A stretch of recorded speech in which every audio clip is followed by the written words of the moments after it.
नमस्कार, मैं एसवी भारद्वाज आपका पुनः स्वागत करता हूं।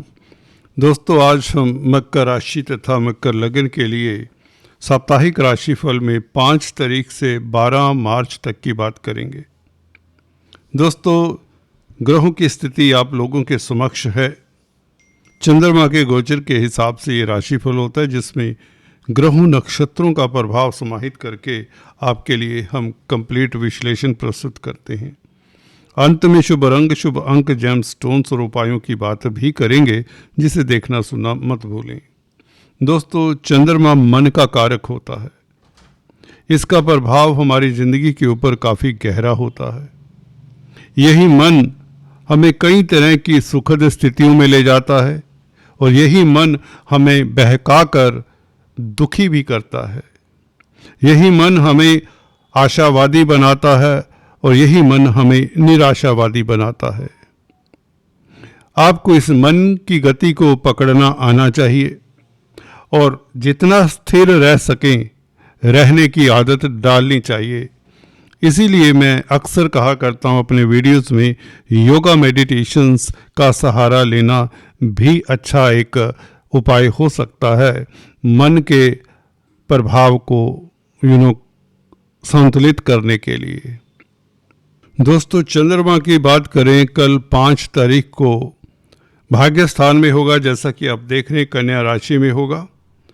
और कन्या राशि का चंद्रमा दोस्तों आपके सप्तम भाव का मालिक भी है।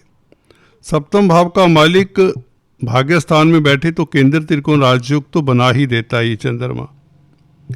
और बड़ी बात यह है, इस चंद्रमा के ऊपर शनि शुक्र की दृष्टि, भाग्य स्थान में बैठे हुए चंद्रमा के ऊपर शनि शुक्र की दृष्टि है, मंगल की अष्टम दृष्टि है और गुरु से केंद्र में है। तो काफी ग्रहों का प्रभाव है इस चंद्रमा के ऊपर। अपने ही नक्षत्र में है, हस्त नक्षत्र में है। बड़ी बात यह है, भाग्य स्थान में चंद्रमा हो तो विदेशी कामकाज में सफलता, मानसिक बल आपका अच्छा रहता है, तनावों से मुक्ति पाते हैं। और शनि शुक्र से संबंधित है ये चंद्रमा।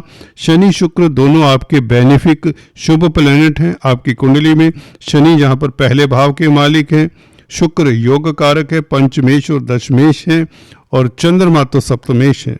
तो दोस्तों, लग्नेश, पंचमेश, सप्तमेश, दशमेश का संबंध होता है, तो व्यापार के लिए बहुत अच्छा दिन है। कैरियर के मामलात को हैंडल करने के लिए, कुछ मंत्रणा करने के लिए अपना फोकस अपने कैरियर के ऊपर रखें, आपको कामयाबी मिलेगी। 5 और 6 तारीख आपके लिए बहुत बेहतर है, क्योंकि शनि शुक्र का प्रभाव बहुत अच्छा जाने वाला है। कला के क्षेत्र से लाभ हो, स्पेकुलेशन से लाभ हो, संतान को लेकर कोई दुविधा है वह दूर कर सकते हैं। छात्रों के लिए 5 और 6 तारीख बहुत बेहतर रहेगा। और अगर हम बात करें मंगल की दृष्टि की, मंगल आपके लिए लाभ स्थान के मालिक तो हैं, सुख भाव के भी, चतुर्थ भाव के भी मालिक है, जो प्रॉपर्टी जमीन जायदाद का घर होता है। तो मंगल का संबंध चंद्रमा के साथ, जो कि सप्तम भाव का मालिक है, पब्लिक डीलिंग करने वालों के लिए समय उत्तम रहेगा। यूँ तो प्रॉपर्टी में अगर आप किसी तरह की इन्वॉल्वमेंट रखते हैं, रियल एस्टेट का कामकाज करते हैं, तो दिन ये भी 5 और 6 तारीख अच्छे जा सकते हैं। कहीं ना कहीं सिल्वर लाइनिंग आपको नजर आ सकती है। तो कहने का मतलब, आपका तेज प्रभाव रुतबा बना रहेगा, आप में मानसिक बल की कमी नहीं होगी। 100 बात की एक बात। अपने नक्षत्र में 5 तारीख तो बहुत बेहतर है। कोई भी ग्रह अपने नक्षत्र में हो तो बली होता है, तो मन बली रहेगा। विदेशी कामकाज करते हैं, मल्टीनेशनल कंपनीज के साथ कोई नाता है, या मल्टीनेशनल कंपनीज में कामकाज करना चाहते हैं, कोई इंटरव्यू देना चाहते हैं, तो 5 तारीख आपके लिए बहुत बेहतर है। याद रहे, 5 तारीख को विदेशी कामकाज आपके लिए बहुत बेहतर होंगे और दाम्पत्य जीवन कमाल का होगा। पार्टनरशिप में बिजनेस करते हैं तो अद्भुत लाभ हो सकता है और कहीं ना कहीं लव लाइफ आपका बेहतर रहेगा। आप अच्छे सलाहकार साबित होते हैं। दोस्तों, अद्भुत राजयोग बना हुआ है। चंद्रमा अपने नक्षत्र में भाग्य स्थान में शुक्र से दृष्ट, यात्राओं के योग बनते हैं, छोटी बड़ी यात्राओं से भी लाभ होता है। पूर्व पुण्य कहे तो आपके साथ देते हैं 5 और 6 तारीख। इसी तरह से 6 तारीख को चंद्रमा तुला राशि में प्रवेश हो जाता है। रात्रि 10:18 पर ये तुला राशि में प्रवेश होता है 6 तारीख को। तो 7 और 8 तारीख पूरा दिन ये कर्म भाव में रहेगा, 10th हाउस में रहेगा, गुरु से परंतु दृष्ट रहेगा। इस चंद्रमा के ऊपर कोई अशुभ प्रभाव तो नहीं होगा।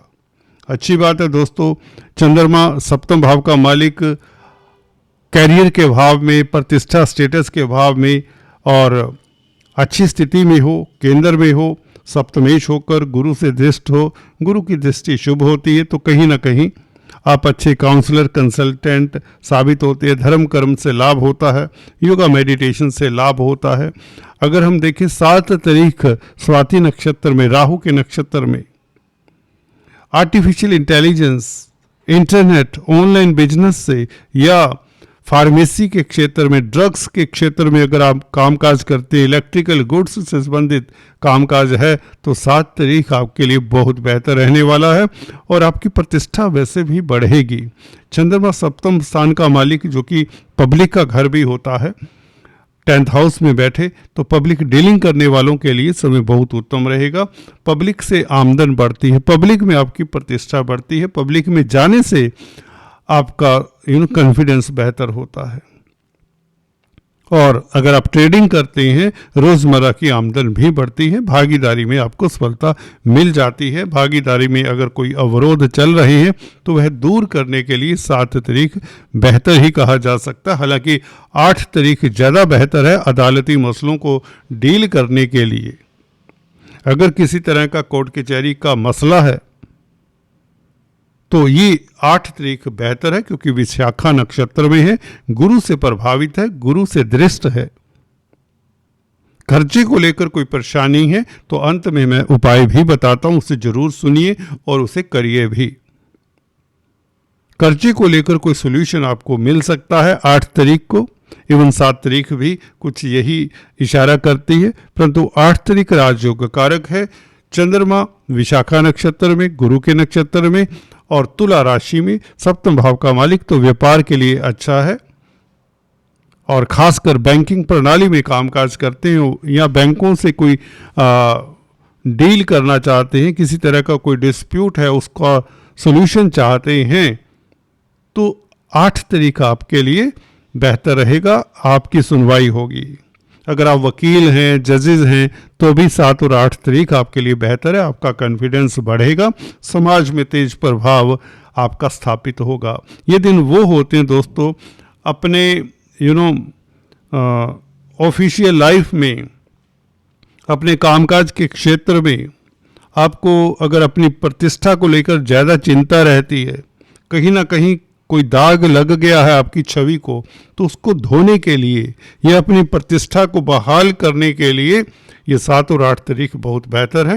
वक्त आपका साथ दिया करता है, क्योंकि चंद्रमा बलि है, गुरु से दृष्ट है और 8 तारीख को तो गुरु के नक्षत्र में है।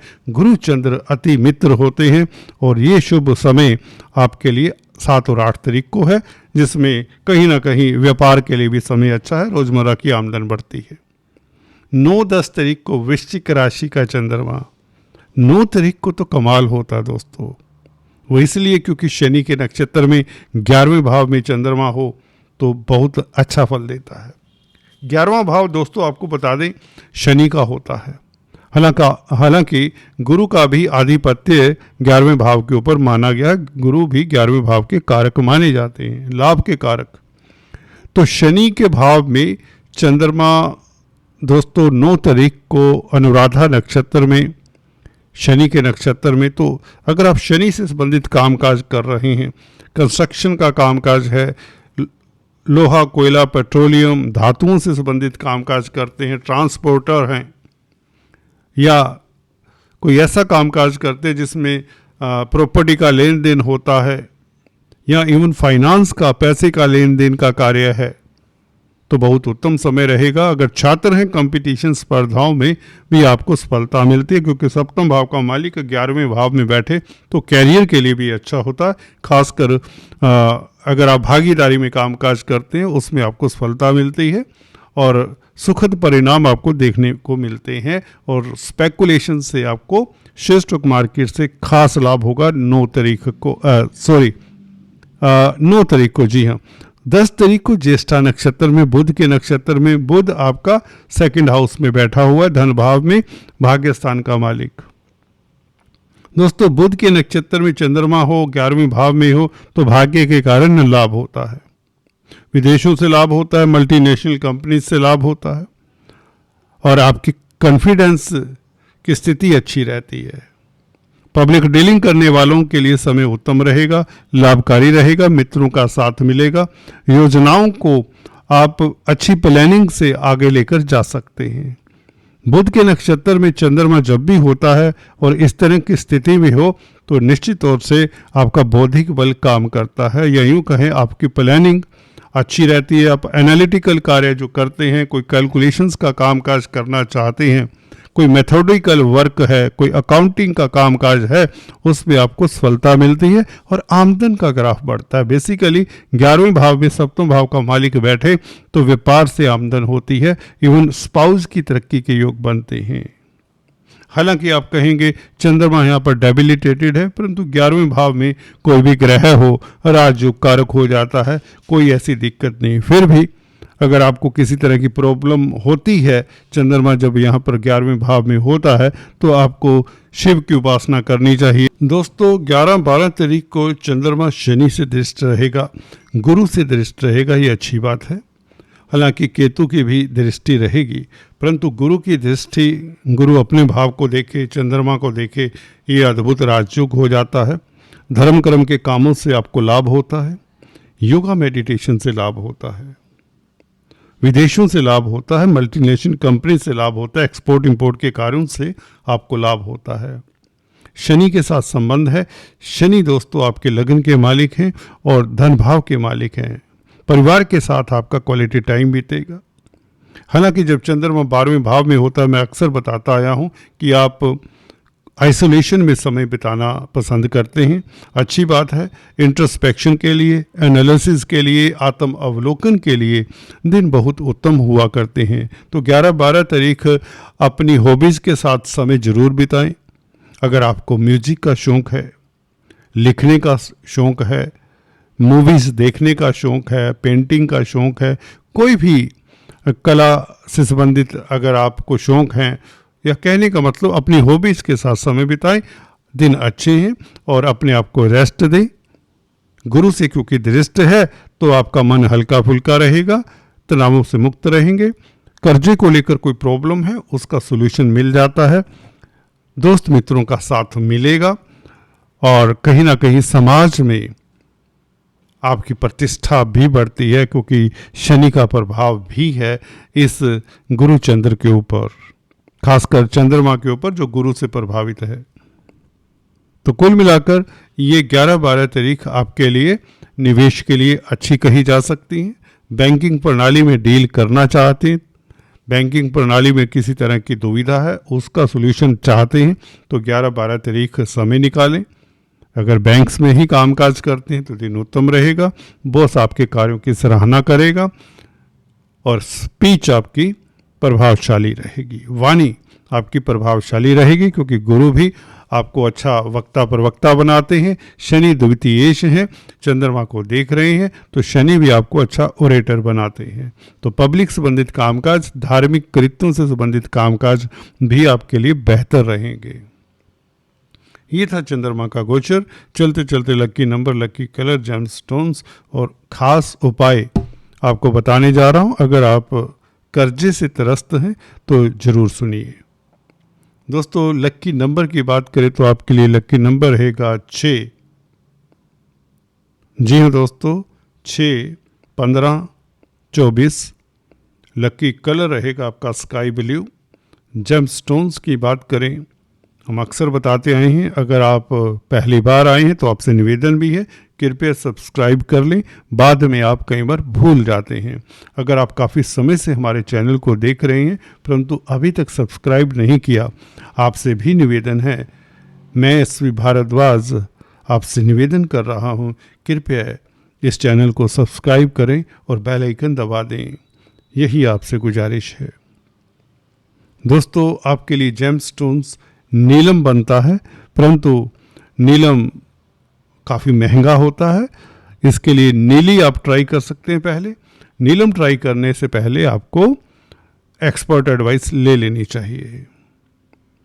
दूसरा स्टोन बनता है ओपेल, जो शुक्र का स्टोन है, या अमेरिकन डायमंड जिसे जर्कन भी कहते हैं, ये भी धारण कर सकते हैं। नहीं तो आप डायमंड अगर आप अफोर्ड कर सकते हैं तो धारण जरूर करें, खासकर अगर कैरियर में आपके स्थिरता नहीं है, स्टेबिलिटी नहीं है, तो आपको ओपेल या डायमंड धारण करना चाहिए।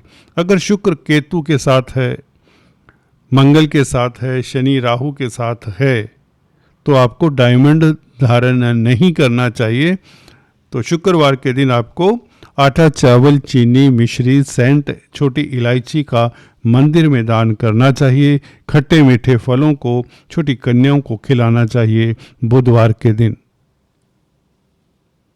कनक धारा स्तोत्र का जाप करना चाहिए। और बात करते हैं बुध का जो स्टोन बनता है, वो बनता है पन्ना एमराल्ड।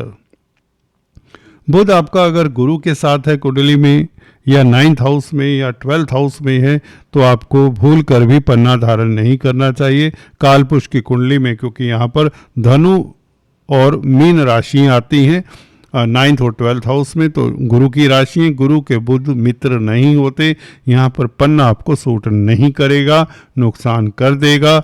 भूल कर भी 9th हाउस में जब बुध हो, उच्च का होता है, तो आपको वैसे भी पन्ने की जरूरत नहीं पड़ेगी। 12वें भाव में जब बुध हो तो ये नींद की प्रॉब्लम दे देता है, बैक प्रॉब्लम दे देता है, लोअर एब्डोमेन की प्रॉब्लम्स दे सकता है, कोर्ट कचहरी में उलझा सकता है। बुध अगर किसी का 12वें भाव में होता है तो भी पन्ना धारण नहीं करना। कृपया करके विष्णु भगवान की आराधना करें, हरी सब्जियों का दान करें, किन्नरों का आशीर्वाद लें, हो सके तो विडोज का भी आशीर्वाद लेना अच्छा रहेगा। बुआ, बहन, बेटी, इनका स्वागत करें, इनके साथ बना कर रखें एटलीस्ट। अभी कर्जे की बात कर लेते हैं, एक उपाय बता देते हैं जो आपको काफ़ी रिलीफ देगा। नहीं तो ऐसा तो होगा कि कर्जे का सलूशन आपको मिल जाएगा। मंगलवार के दिन दोस्तों एक मिट्टी की गुजिया लेनी है, उसमें चीनी भरकर किसी वीरान जगह पर संध्या समय से पहले पहले दबा देना है। मैंने बताया मंगलवार के दिन आपको एक गुजिया लेना है मिट्टी का, जिसमें चीनी भरना है और उसे ऊपर से ढक कर किसी वीरान जगह में मिट्टी में दबा देना है, ऊपर से प्लेन कर देना है। ये उपाय करके पीछे नहीं देखना, मुड़कर बैक मत देखें और घर आ जाएं। घर आकर हाथ धोना है। दोस्तों, इससे कर्जे का कोई सलूशन आपको बहुत जल्द मिलेगा। करके देखिए और बताएं। आज इतना ही। God bless you. Happy Holi once again. Holi पर्व की आप सभी को मुबारकें। नमस्कार। मैं एसवी भारद्वाज।